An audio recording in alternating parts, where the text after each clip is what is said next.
Yang melakukan sesuatu itu ya betul tadi ada dari dalam dan dari luar.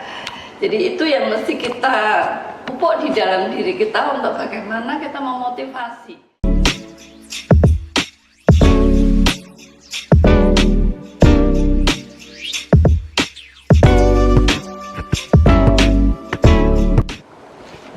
Assalamualaikum warahmatullahi wabarakatuh. Halo pemirsa di rumah, bagaimana kabarnya pada hari ini? Semoga kita selalu dalam keadaan sehat walafiat ya. Baik, selamat datang saya ucapkan dalam acara Talk the Talk, acara yang dapat menginspirasi dan juga memotivasi kita semua dalam hal pengembangan diri dan juga kewirausahaan. Perkenalkan, saya Dimas Suryawan yang akan memandu acara ini dari awal hingga akhir. Baik, berbicara tentang motivasi. Menurut saya, motivasi itu adalah dorongan yang kuat dari dalam diri kita untuk mencapai apa yang kita inginkan. Nah, motivasi berasal dari dua hal. Yang pertama dari internal atau dari dalam diri kita, maupun eksternal atau dari luar diri kita. Nah, motivasi yang kuat untuk kita bisa mencapai target tertentu adalah dari internal diri kita. Dengan niat dan juga semangat untuk mengejarnya, tentu kita dapat menggali ataupun mengejar apa yang kita inginkan. Namun seiring dengan berkembangnya waktu, mungkin motivasi kita itu semakin redup kayak gitu. Makanya kita membutuhkan motivasi dari luar. Pada hari ini, kita telah mengundang narasumber yang luar biasa tentunya, yang akan meningkatkan motivasi dalam diri kita untuk mencapai target yang kita inginkan. Beliau adalah Profesor Dr. Insinyur Trinil Susilawati, MS IPU ASEAN Engineering. Beliau merupakan guru besar Fakultas Peternakan Universitas Brawijaya. Beliau telah banyak sekali meluluskan mahasiswa dan juga memotivasi banyak orang sehingga dapat mewujudkan apa yang ditargetkan oleh banyak orang. Penasaran bagaimana untuk interaksi hari ini? Langsung saja yuk kita sambut Profesor Dr. Insinyur Trinil Susilawati, MS IPU ASEAN Engineering. Ya. Assalamualaikum, Prof. Waalaikumsalam warahmatullahi wabarakatuh. Gimana Mas Dimas? Iya, alhamdulillah saya sehat. Prof sendiri bagaimana kabarnya hari ini? Alhamdulillah sehat. Alhamdulillah. Ya, semoga Prof dan juga keluarga selalu diberikan kesehatan dan juga semangat untuk dapat terus menebar kebaikan. Ya. Oke, teman-teman, hari ini mungkin sudah nggak sabar nih ya mendengarkan kisah ataupun perjalanan dari Prof Trinil dari mungkin masa kecil sampai sekarang kayak gitu. Nah, mungkin Prof, menurut Prof sendiri apa sih motivasi itu sebenarnya? Yang melakukan sesuatu itu ya betul tadi ada dari dalam dan dari luar. Jadi itu yang mesti kita pupuk di dalam diri kita untuk bagaimana kita memotivasi, karena pengaruh yang terbesar adalah dari diri kita sendiri gitu. Ternyata pengaruh yang paling besar itu dari dalam diri kita, dan mungkin ketika punya niatan yang kuat itu yang nantinya akan membawa kita untuk mencapai target yang diinginkan. Benar ya, Prof? Iya, ya, Oke. Nah, mungkin kita pengen tahu nih, Prof, pada saat kecil mungkin dulu cita-citanya Prof apakah sudah ingin menjadi dosen atau mungkin dulu ingin menjadi yang lain seperti itu? Ya, mulai kecil sebetulnya cita-cita saya itu kepingin jadi astronot. Ya, cita-cita saya kepingin jadi astronot karena saya senang jalan-jalan. Oh, iya. Jadi bayangan saya itu kalau jadi astronot nanti bisa keliling dunia gitu. Oh, jadi itu tampaknya tertanam juga sampai sekarang. Oh, iya. Walaupun mungkin sekarang tidak jadi astronot tapi udah bisa berkeliling dunia seperti itu ya, Prof. Benar. Jadi itu yang pertama memotivasi adalah bagaimana hidup itu tetap bahagia gitu ya. Jadi yang membahagiakan diri kita itu siapa?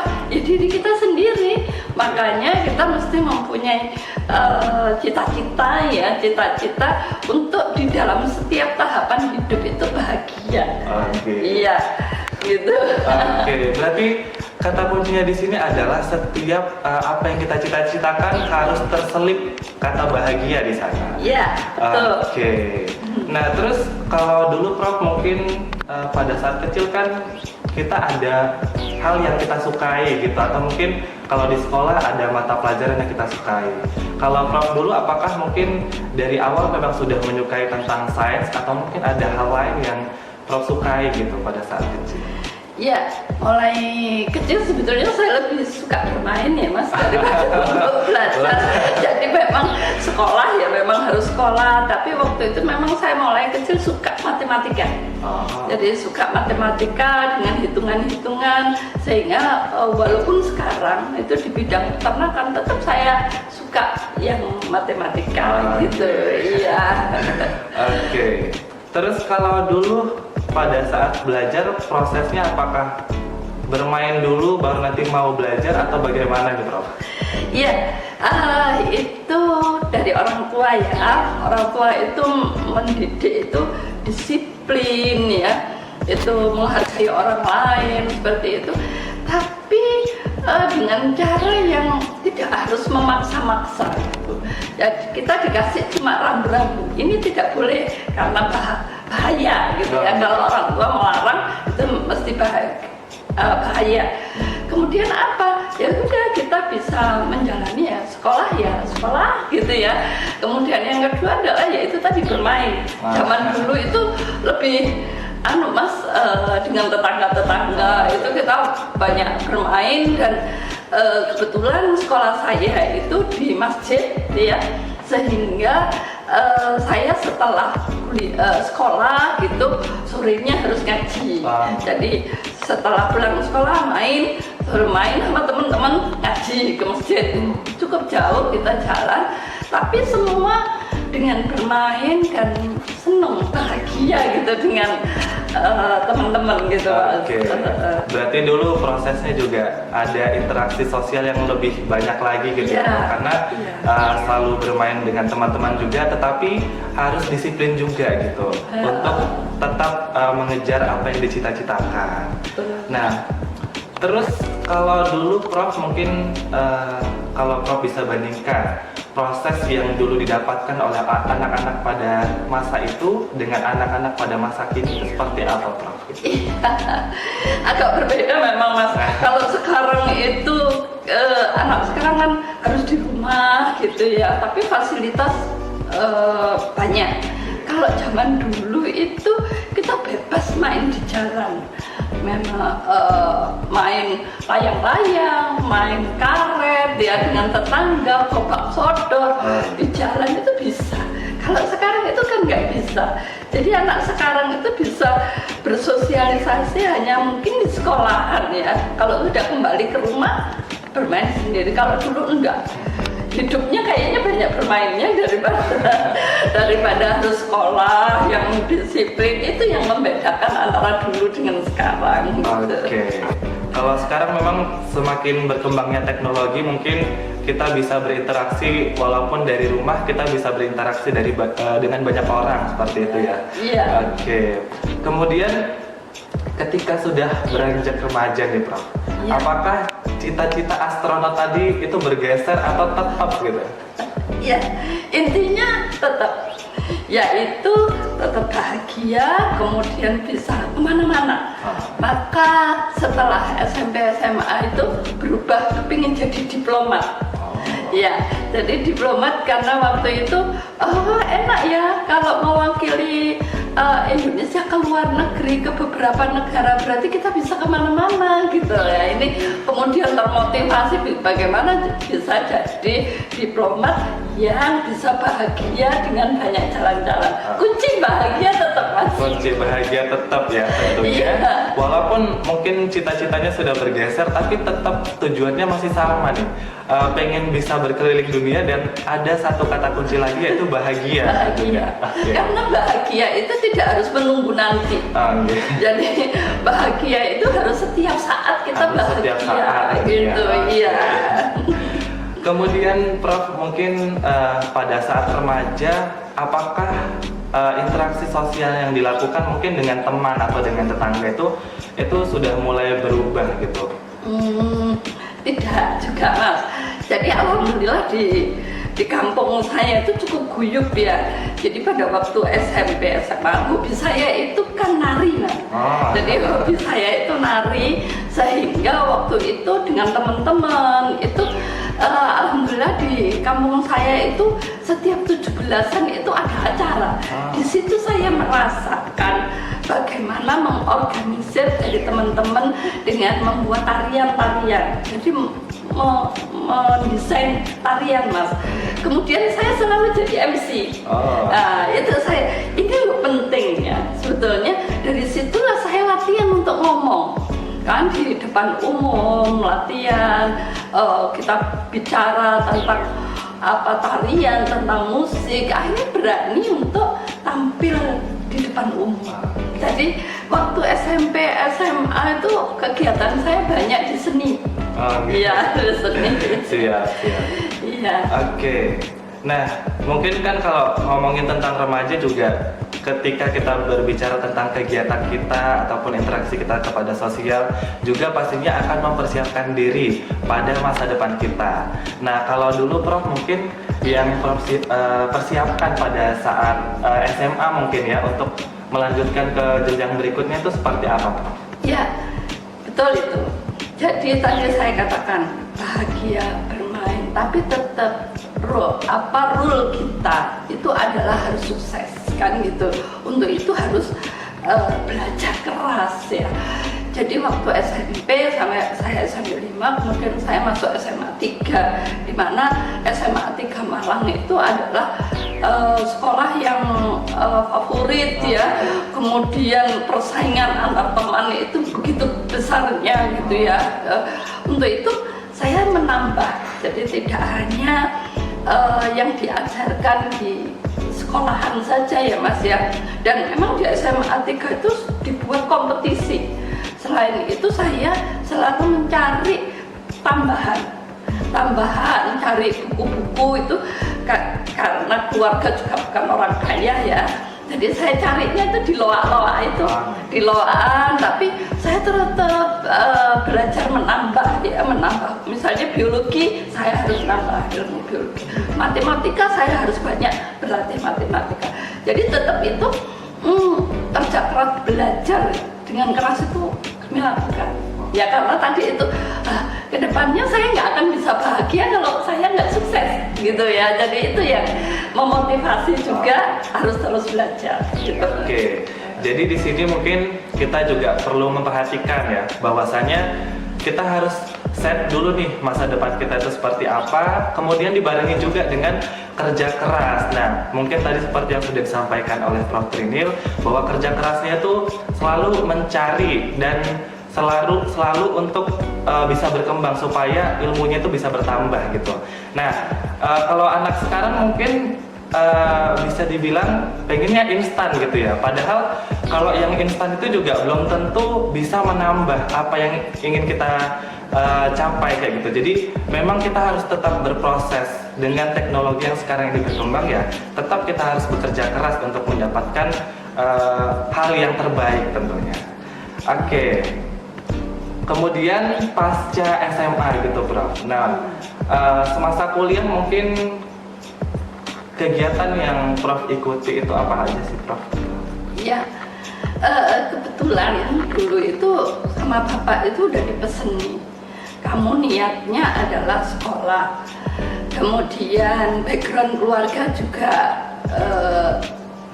cukup saja ya, tidak berlebihan.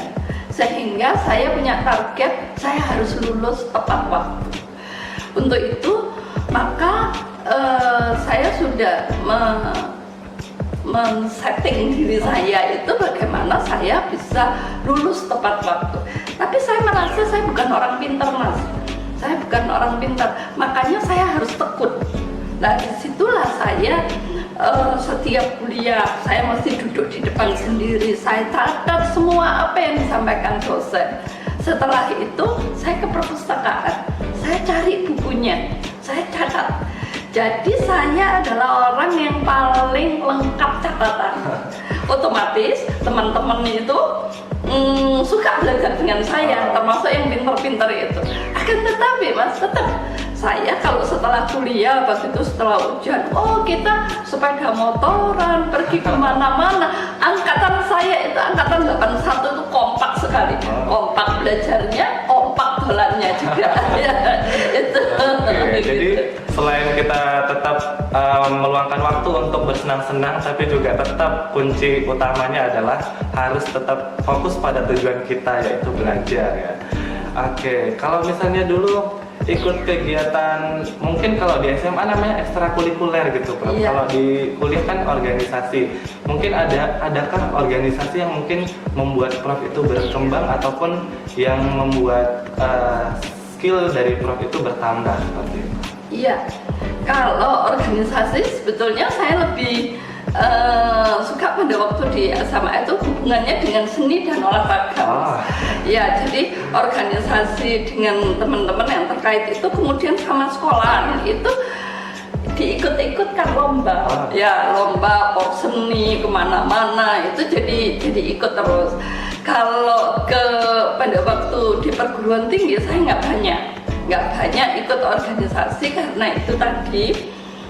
Orang tua saya sudah tua ya, saya kepingin sekali untuk segera lulus, dan Bapak memang memesankan kepada saya untuk kali ini kamu nggak usah banyak berorganisasi. Jadi itu mungkin nggak semua ya, organisasi itu bagus sekali juga ya, tapi waktu itu memang saya terbatas waktu itu dengan pesan orang tua gitu.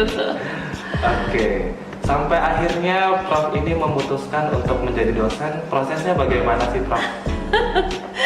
Saya jadi ketawa karena nggak pernah bermimpi untuk jadi dosen, Mas.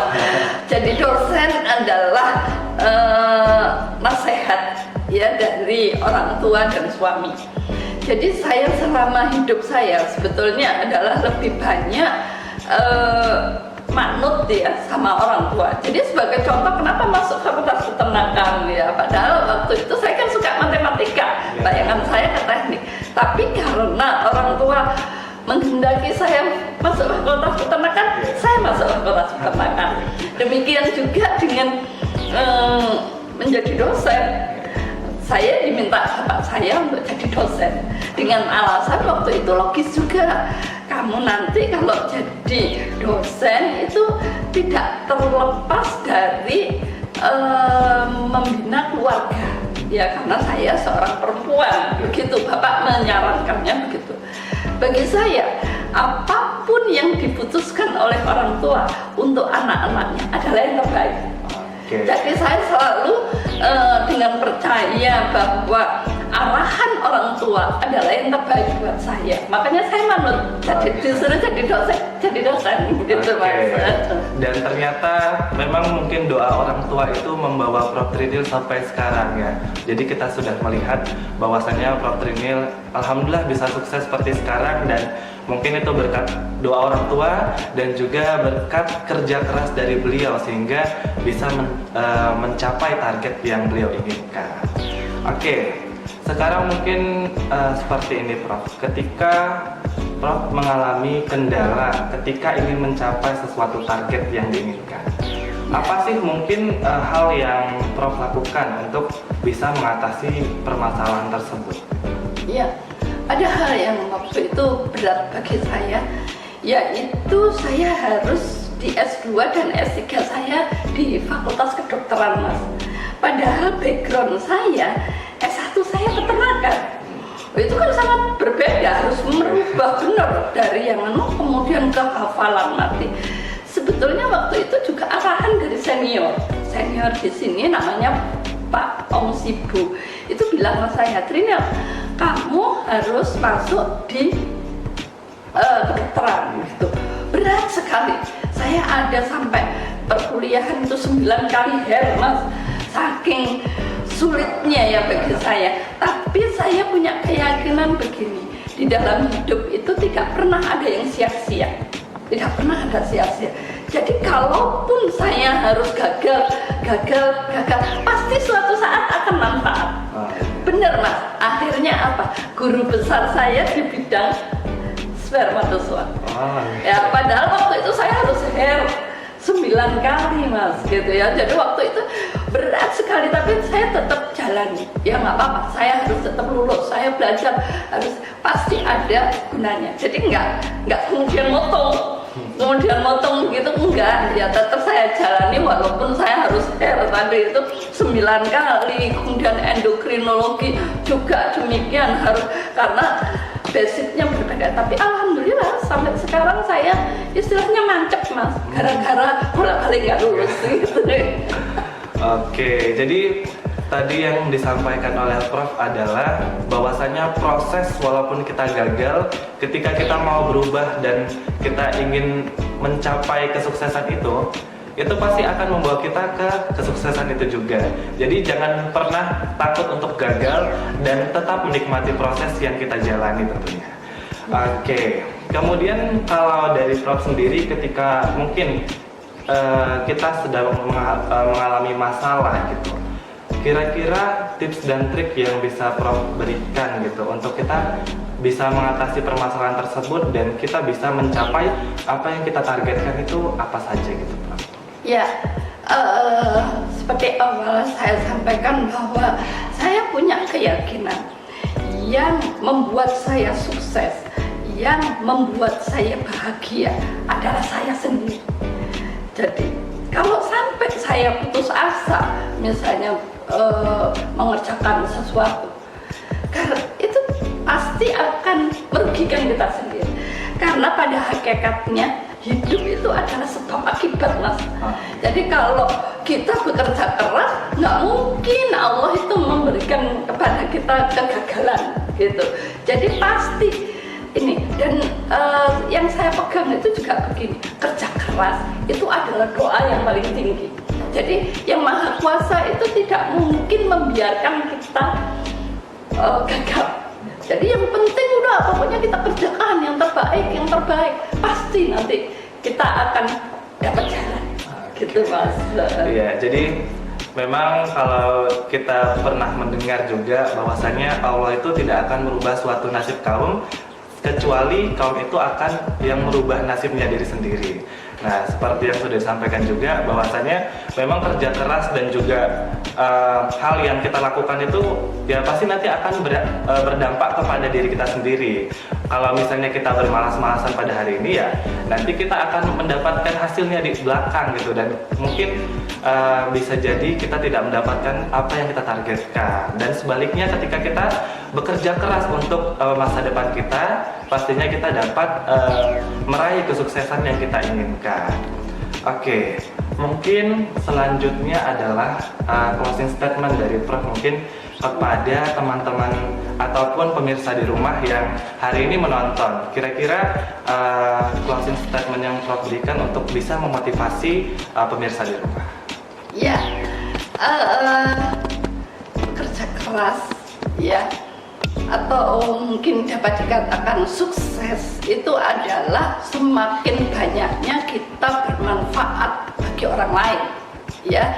Jadi sekarang kita terus harus bekerja keras supaya sukses, karena sukses itu sangat ditentukan oleh diri kita sendiri. Oleh sebab itu saya harapkan adik-adik semua tetap semangat untuk meraih apa yang dicita-citakan dan tetap harus bahagia di dunia dan akhirat tentunya ya Mas ya. Ya, terima kasih Mas. Oke, terima kasih banyak Prof atas kehadirannya pada hari ini. Sangat bermanfaat sekali bagi kita semua dan tentunya bagi para pemirsa di rumah tentunya.